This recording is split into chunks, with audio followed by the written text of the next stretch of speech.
Welcome, Kate and Allison, to our first bite-sized book group. Thanks for joining me as we talk about a book we're pretty excited about.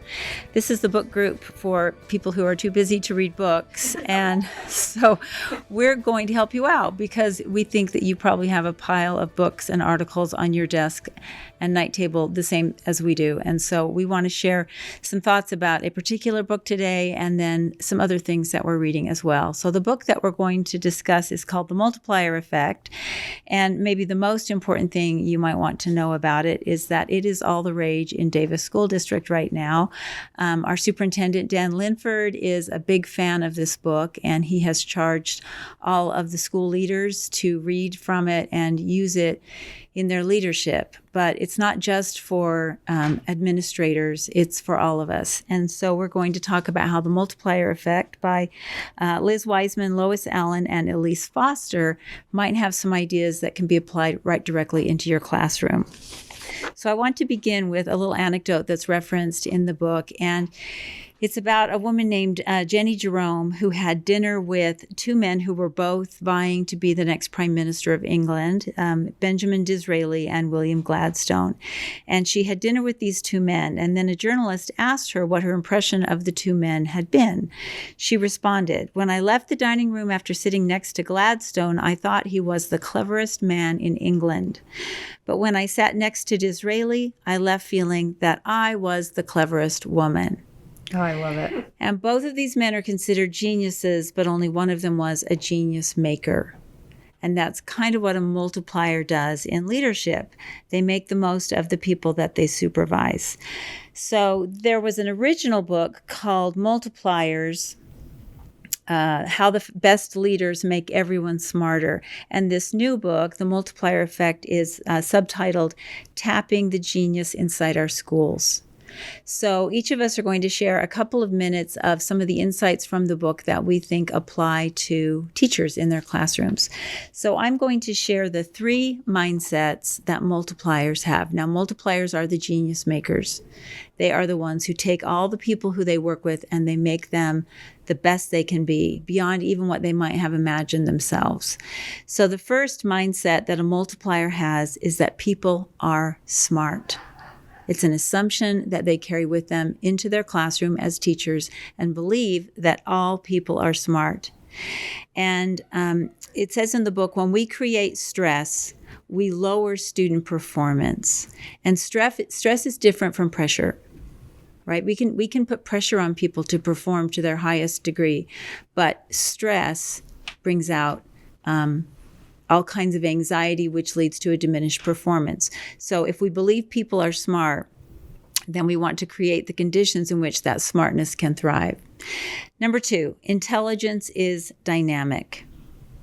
In what way is every student smart? That's part of our job as teachers, is to look at a student whose genius is untapped and to think, how is this student smart? How can I help this student grow with what they have naturally, and how I can, in a dynamic way, help them reach new heights? Number three, curiosity sparks intelligence. There's a great story about a science teacher named Dan Baer in California who used to get his students to see the world differently. And he never tried to answer all of their questions. He tried to get them to ask questions, and then he would follow up with more questions, and he was always trying to get their curiosity to lead their learning, which I think is one of the best things teachers do. And it's kind of the importance of the hook at the beginning of a lesson or an activity. How am I going to get students curious about what we're learning? So those are the three mindsets of multipliers. Allison, tell us something that you took away from the book as you read about different types of multipliers. Oh, I absolutely love how this book connects to teaching. And we see ourselves as leaders, but not always as leaders of thought, leaders of genius. And that's what this book is about. And I love it. I hope that all teachers would want to really dig into it and recognize and really push their shoulders back, because they lead kids and their curiosity.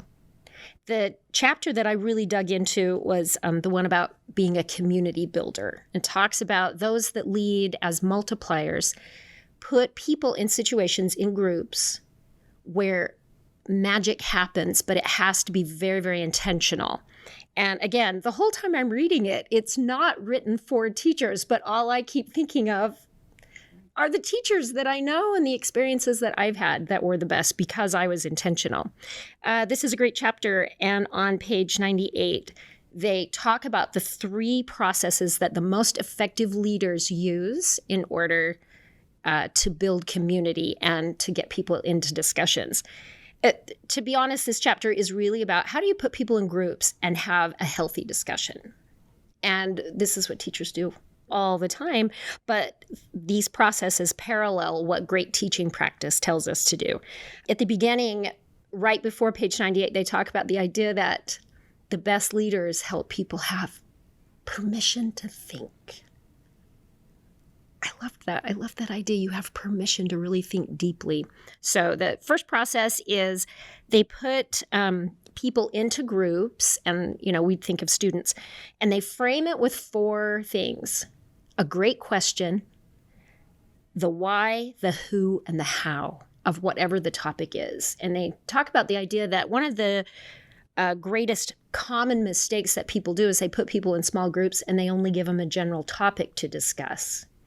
It should always be framed with a very specific question.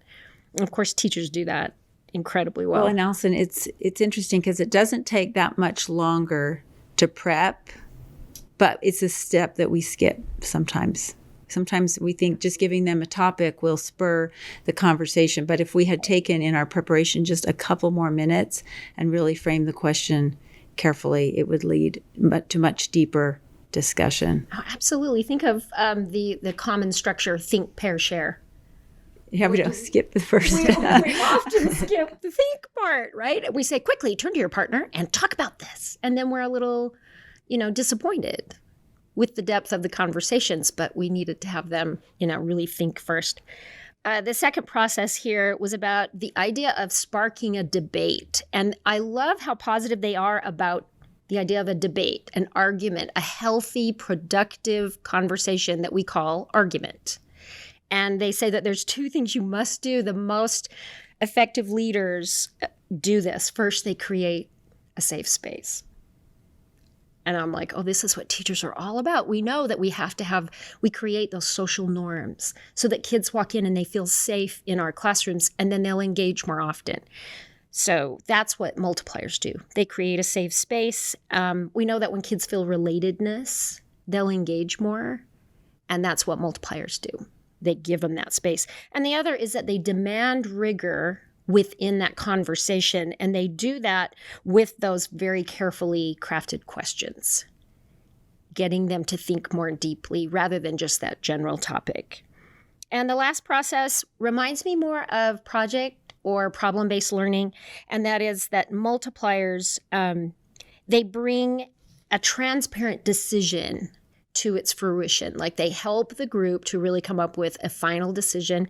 They do it in a couple of ways. First, they give them a really specific timeline. Of course, we kind of have to do that in teaching because we have our curriculum set up, our plan, our scope and sequence, but also sometimes it takes a timeline even by the minute or the hour to help kids really work together. They help them to give them ways to communicate the decision, to be very transparent with the decision. How will you present it and who will you present it to? And if you're going into a project knowing that you will be presenting it in some way, you're a lot more focused. Yeah, that accountability piece, it will be shared somehow with the group or someone else. And I also like the idea of the decision or whatever the product is. It may not be the end. It's just we have this much time to get to this place, knowing that there's much more that could be talked about and explored, that goes beyond that. It's interesting you say that because that next part of it is they say that multipliers help groups to realize they have to then build momentum with the decision they made. And I thought of the way we help kids will continue to want to learn past what we had them doing together. Anyway, this whole chapter is incredible. It really defines great teaching when you put kids in groups and have them challenge thinking, challenge ideas, have great discussions. It's excellent. I love it because I think leaders in the business world really should come and watch teachers. And see that magic Because, happen. yeah, we've got it going. Well, it's so interesting, Allison, because as I'm listening to you talk about, these ideas of being a community builder and all of the great things that are applied in our classroom, I had the moment again that I had while reading this book, which is realizing that all of the ways that I, as a teacher and as a coworker, am sometimes what the book refers to as an accidental diminisher. I want to first start off by saying, when we aspire to something, when we aspire to be a multiplier in our classroom or in our life, I think it's important to acknowledge the barriers, like why, the barriers to becoming a multiplier, because I think it helps us be more vulnerable to recognize, there are reasons that I don't do this, because we want to encourage, that community building, and we want to inspire genius. So what does get in the way? And I think acknowledging the barriers helps us be vulnerable. And what I realized as I was reading through this book is all of the reasons I was being an accidental diminisher were rooted in benevolence. It was all rooted in good intentions. And that even helps us be vulnerable even more if we realize it's because I'm trying to be benevolent, right? For example, one of the characteristics that it talks about is a decision maker versus the community builder. So if you're just a decision maker in your classroom and you have all the answers, I realize, I do that a lot in my work, right? In a PLC, and it's out of benevolence for people's time, right? I could just do this. I don't need to efficiency. I can, either our classroom time or our PLC time, if I just do this, it'll save people time. And realizing it's rooted in benevolence and it's rooted in me trying to be well-intentioned. But what happens is it creates the diminishing effect. I'm making unilateral decisions in my PLC instead of capitalizing on the genius around me. When we do too much heavy lifting for students, they miss out on learning opportunities, and we do it from a very good space. Yes. Great intentions to clip things along and help them out. Yes. But we can't do all the lifting for them. You have to pull back. But I was even thinking about one of the characteristics is the know-it-all versus the challenger. And you did a great job of saying, isn't it so great when you allow for dissenting voices in your classroom. And I realized I do like control. I like control. I liked it in my classroom. And so it's scary. It's scary to kind of give up control and let a student take the wheel. In fact, Allison, you told a really inspiring story at New Educator Orientation a couple weeks ago where you had a student bring up an answer to a question that was potentially very disruptive. And instead of just stomping it, you challenged it, you fed it, and then you realized, where it would lead you. But recognizing, again, it's well-intentioned. I don't want to watch my students struggle. I want them to learn the right answer in the correct way. But then it's again, remembering that diminishes the situation because I do not have all the answers. And how I think about things is not the ultimate way of thinking about it. Isn't that the opposite of what you were saying about mindset? If we always do the lifting for them and we control everything, that really speaks to our mindset about our students' their abilities. Intelligence and their ability to grow. Yeah. So I better do more for them. There's a quote in the book on page, I think, 144 that says, "We become greater multipliers when we hold back and allow silence to draw in others." But that's scary. That's so scary. Coming from someone who, believes that unplanned time or unstructured time in classrooms is really scary. that kind of stuff. And so recognizing, I think this whole time, if you do pick up the book or if as you're thinking about it, what keeps me from being a multiplier, just being vulnerable of like, oh, it's all benevolent, but recognizing when I'm doing it.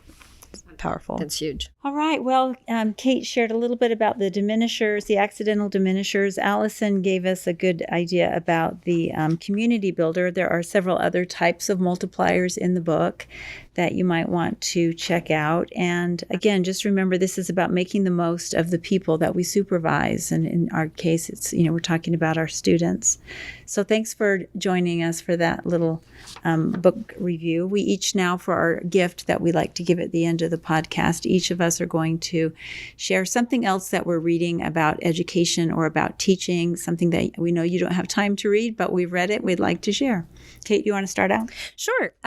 In true fashion, I have two, and one of them is more the assignment, and the other is really off the assignment. So the first one is The Atlantic had a series on teaching. The whole goal of the series is to gather wisdom of veteran teachers before they retire, because a lot of the like boomer generation of teachers that have been teaching for years and years and years are on the edge of retiring, and we just don't see that in teaching a lot anymore, right? People who taught for 30 years. Idea. So that's like their whole quest, and they have some really great, interesting pieces in this project. But one of them that I love is Children Are Born Scientists. What if schools encouraged that? And it's kind of on this theme of the multiplier effect about how all lessons should start with the interests of young children, and just some great wisdom from a very, very veteran young science teacher of young children. It's really great.